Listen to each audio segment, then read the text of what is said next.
Hello students, आज का जो मेरा वीडियो है आप देख सकते हैं बेटे बोर्ड पे।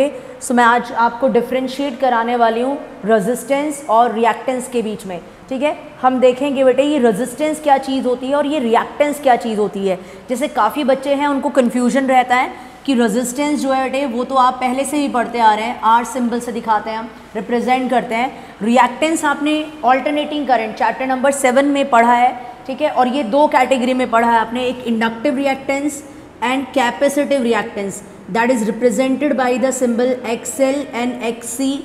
ठीक है, respectively the reactance that is offered by the inductor that is known as inductive reactance and the reactance which is offered by the capacitor is known as capacitive reactance. तो बेटे ये बाद में दो पार्ट में कि इंडक्टर है capacitor है, वो दो कैटेगरी में है। लेकिन पहले मैं आपसे ये डिस्कस करना चाहती हूँ कि रेजिस्टेंस और रिएक्टेंस जो है ये डिफरेंट किस बेसिस पर है, ऐसे कौन सी चीज़ें हैं जो दोनों को डिफरेंशिएट करती हैं।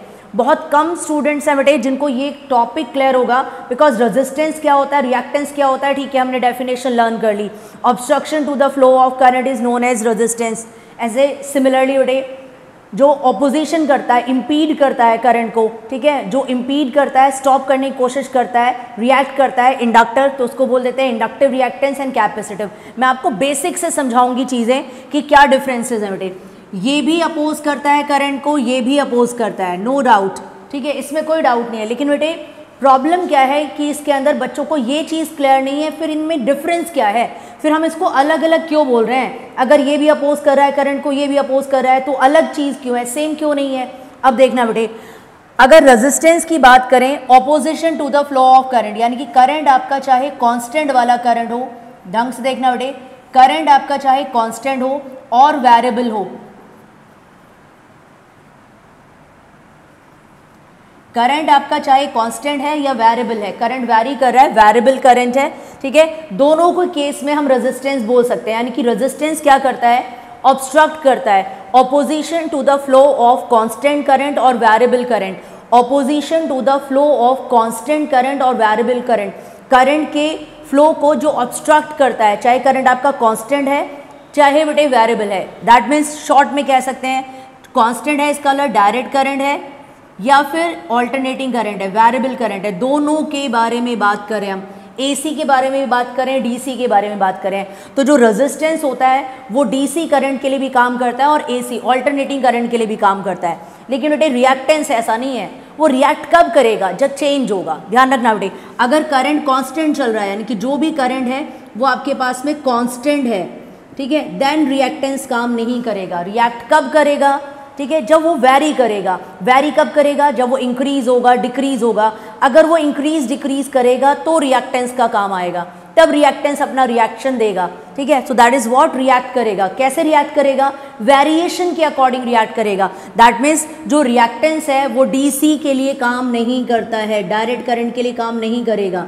यानी कि कांस्टेंट करंट के लिए रिएक्टेंस नहीं होता है। रिएक्टेंस किसके लिए रहता है, वेरिएबल करंट के लिए। इफ करंट इज वेरिएबल, यानी कि करंट आपके पास कैसा है, वेरिएबल।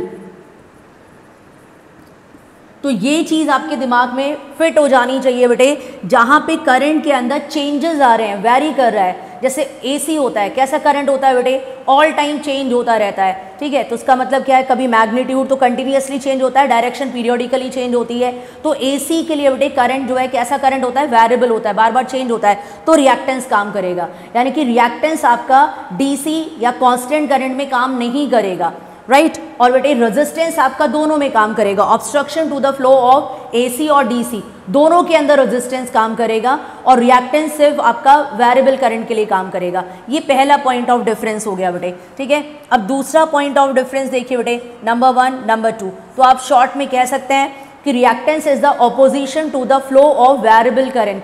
ठीक है, जो करंट वेरी कर रहा है उसको जो अपोज कर रहा है उस प्रॉपर्टी को हम क्या बोलते हैं, रिएक्टेंस। दोबारा से रिपीट कर रही हूँ, reactance is the property due to which it oppose any variation in the current. जो भी वेरिएशन हो रहा है उसको अपोज करता है, यानी कि ये वेरिएबल करंट के लिए काम करता है, अपोजिशन करता है, लेकिन किसका, वेरिएशन का।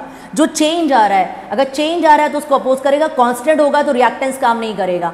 बेटे ये दोनों केस में काम करेगा। ये कांस्टेंट है तब भी उसके मोशन को, करंट के मोशन को ऑब्स्ट्रक्ट करने की कोशिश करेगा, और वेरिएबल है तब भी उसके मोशन को ऑब्स्ट्रक्ट करने की कोशिश करेगा।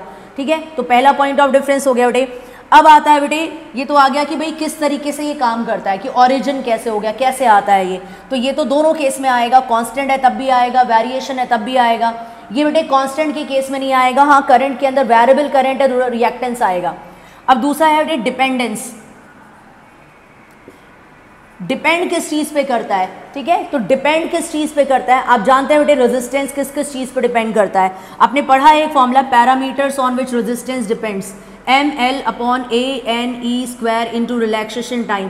अब चेकआउट कर सकते हैं, अगर यहाँ से आपको याद है तो पैरामीटर्स किस किस चीज़ पे रेजिस्टेंस डिपेंड करता है, तो आप जानते हैं बेटे ये लेंथ ऑफ द कंडक्टर पे भी डिपेंड करता है, area of cross section of the conductor पे भी डिपेंड करता है, देन नेचर पे भी डिपेंड करता है, एंड दिस इज टेम्परेचर, ठीक है। ये डायरेक्टली टेम्परेचर नहीं है, रिलैक्सेशन टाइम है, लेकिन बेटे टेम्परेचर चेंज करते हैं, ठीक है, तो रिलैक्सेशन टाइम इंक्रीज करेंगे टेम्परेचर को तो डिक्रीज करता है, यानी कि टेम्परेचर चेंज करने से रिलैक्सेशन टाइम चेंज हो जाता है, तो हम डायरेक्टली टेम्परेचर बोल देते हैं।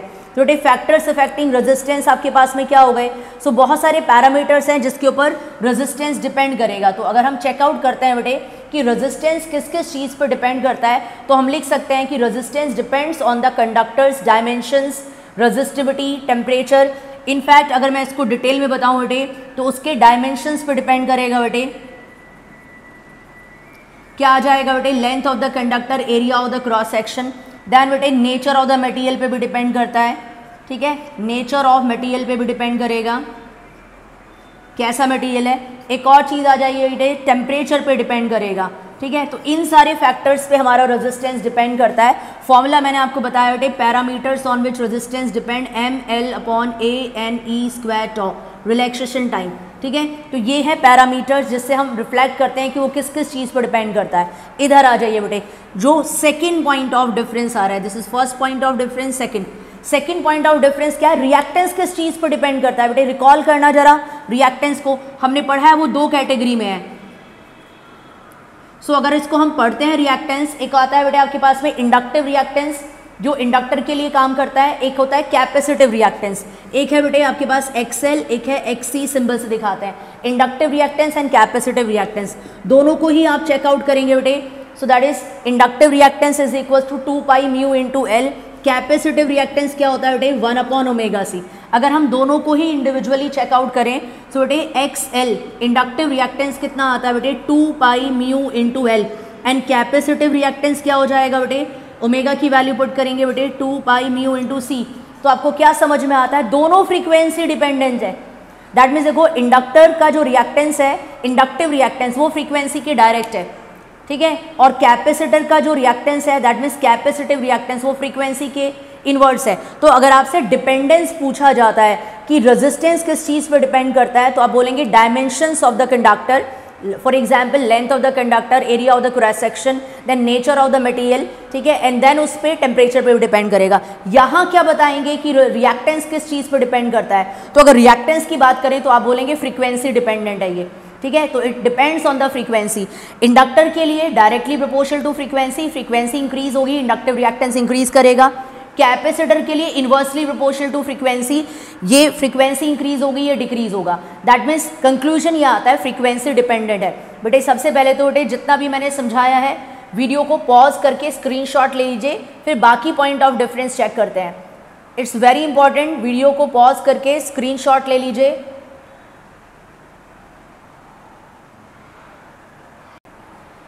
ओके स्टूडेंट्स, थर्ड पॉइंट पे जाते हैं, लेकिन बेटे मैंने पहले पॉइंट को वहाँ पर सिर्फ आपको एक्सप्रेशन से बताया था, मैंने डेफिनेशन लिख दिया है बेटे। अगर आपसे पूछा जाता है कि रेजिस्टेंस और रिएक्टेंस के अंदर बेसिक डिफरेंस क्या है, तो बेसिक डिफरेंस वो मैंने यहाँ पे बताया बेटे। रेजिस्टेंस क्या होता है, it is the opposition to the constant और वैरिंग करंट। ये कांस्टेंट करंट हो तब भी उसको अपोज करेगा, यानी कि that property of a conductor because of which it opposes the flow of the current, current के फ्लो को स्टॉप करता है। करंट चाहे आपका कांस्टेंट करंट है या वेरिएबल करंट है, कैसा भी करंट है, कांस्टेंट करंट है या वेरिएबल करंट है, आपका कैसा भी करंट हो, उसके मोशन को जो अपोज करता है उस प्रॉपर्टी को हम क्या बोलते हैं, रेजिस्टेंस। रिएक्टेंस क्या है बेटे, वेरिएबल करंट के लिए बात कर रहे हैं, कांस्टेंट करंट के लिए बात नहीं कर रहे हैं। देखना बेटे मैं सर्कल कर रही हूँ, वैरिंग करंट की बात कर रहे हैं, यानी कि opposition to the flow of varying current, ऐसा करंट जो बार बार चेंज हो रहा है, चेंज आ रहा है, जिसके अंदर वेरिएशन आ रहा है, उसको अपोज करते हैं तो जो प्रॉपर्टी आता है उसको क्या बोलते हैं हम, रिएक्टेंस। ठीक है, बेसिकली ये किस केस में हम ऑब्जर्व करते हैं, कैपेसिटर के केस में, इंडक्टर के केस में। सो दैट इज दो कैटेगरी में आ जाता है, capacitive reactance and inductive reactance. बेटे मुझे फेज का बताना है कि जो फेज आता है, फेज कैसे रहता है और फेज डिफरेंस कितना रहता है। अगर हम रेजिस्टेंस सर्किट की बात करते हैं, प्योरली रेजिस्टिव सर्किट, ठीक है, so we are talking about for purely resistive circuit.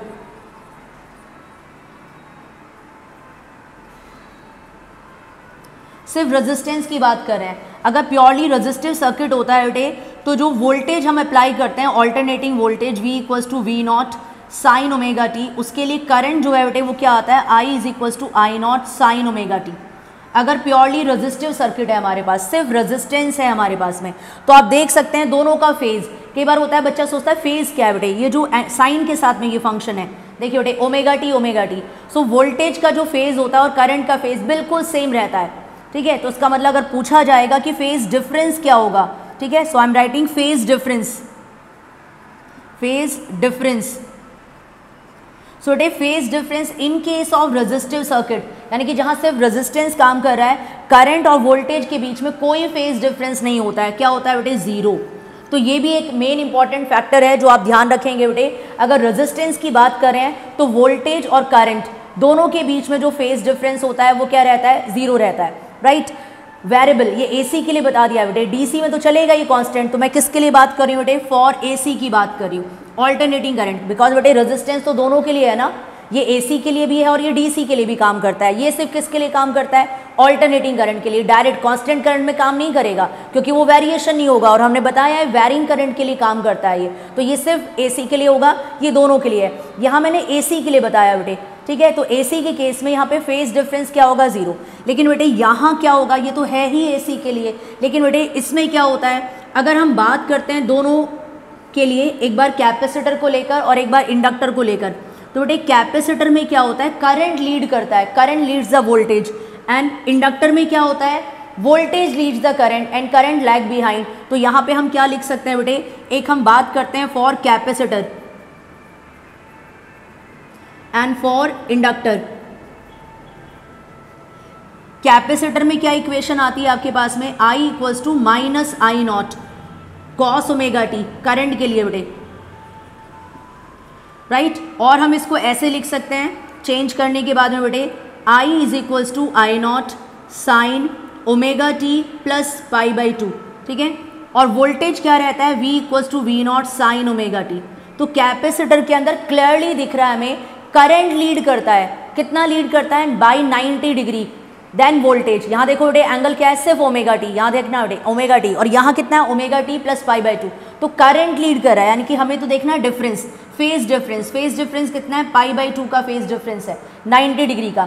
Inductor में क्या होता है बेटे, इंडक्टर में current lag behind, I is equals to I naught sine omega t minus pi by two, ठीक है। और वोल्टेज क्या आएगा बेटे इसके अंदर, V is equals to V naught sine omega t. यहाँ वोल्टेज बेटे लीड करता है, करंट लैग बिहाइंड करता है, लेकिन डिफरेंस दोनों के अंदर हम यही बोलेंगे कि यहाँ भी फेज डिफरेंस कितना है बेटे, पाई बाई टू और 90 डिग्री का फेज डिफरेंस है।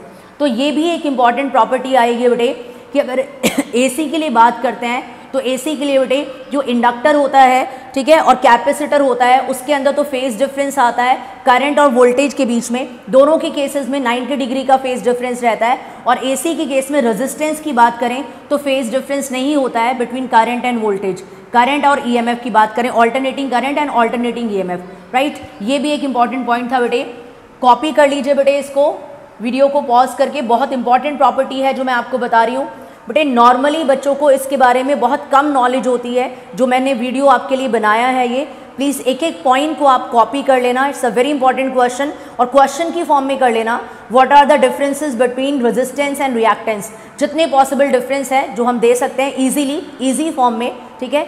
जल्दी से बेटे स्क्रीनशॉट लीजिए।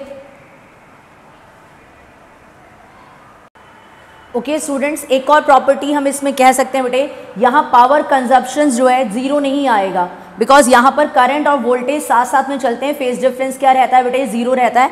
लेकिन यहाँ करंट बेटे आइदर लीड कर रहा है और लैग बिहाइंड कर रहा है। अगर हम अलग अलग देखें, कैपेसिटर को देखें तो लीड कर रहा है, इंडक्टर को देखें तो लैग बिहाइंड कर रहा है वोल्टेज से, तो यहाँ पावर कंजप्शन बेटे प्रॉपरली नहीं हो पाता है। और अगर प्योरली इंडक्टिव सर्किट देखें और प्योरली कैपेसिटिव सर्किट, तो उसके अंदर पावर जो है बेटे डेसिपेशन दोनों के अंदर जीरो आता है, ठीक है। तो ये डिफरेंस भी हम ऐड कर सकते हैं कि अगर एसी सप्लाई के लिए हम बात कर रहे हैं और रेजिस्टेंस की बात कर रहे हैं और यहाँ डीसी की भी बात कर रहे हैं, तो यहाँ पे पावर कंजप्शन आएगा और यहाँ पर नहीं आएगा। यहाँ पे पावर जो डेसिपेट होगी दोनों के अंदर, purely inductive circuit and purely capacitive circuit, क्या आएगी बेटे, जीरो आएगी। तो ये पॉइंट भी आप इसके अंदर ऐड कर सकते हैं। होपफुली बेटे आज का वीडियो आपके लिए इन्फॉर्मेटिव होगा। अगर ये इन्फॉर्मेटिव है, आपको लगा कि आपको रेजिस्टेंस रिएक्टेंस बहुत अच्छी तरह से समझ में आया है, ठीक है, बस एक ही चीज़ ध्यान रखना, रेजिस्टेंस एसी डीसी दोनों के लिए काम करता है। कांस्टेंट करंट है, ऑल्टरनेटिंग करंट है आपके पास में, दोनों के मोशन को अपोज करता है, तो वो प्रॉपर्टी आपके लिए रेजिस्टेंस है।